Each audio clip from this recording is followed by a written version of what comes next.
वर्ध्याच्या आर्वी तालुक्यातील निम्न वर्धा धरणाचे 3 दरवाजे हे 30 सेंटीमीटरनं आता उघडण्यात आलेले आहेत आणि यामधून 77.87 घनमीटर प्रमाणे पाणी जे आहे ते वर्धा नदीच्या पात्रामध्ये सोडण्यात आले आहे। दरम्यान वर्धा नदी काठावरच्या नागरिकांना गावांना आता सतर्क राहण्याचा इशारा देण्यात आलेला आहे।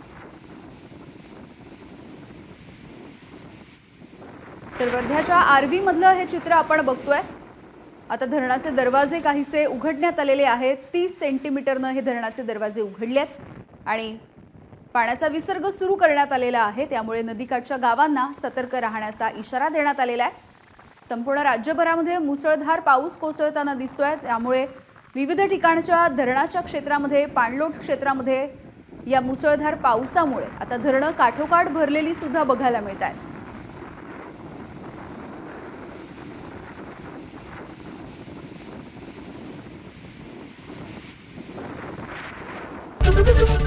एबीपी माझा, उघडा डोळे बघा नीट।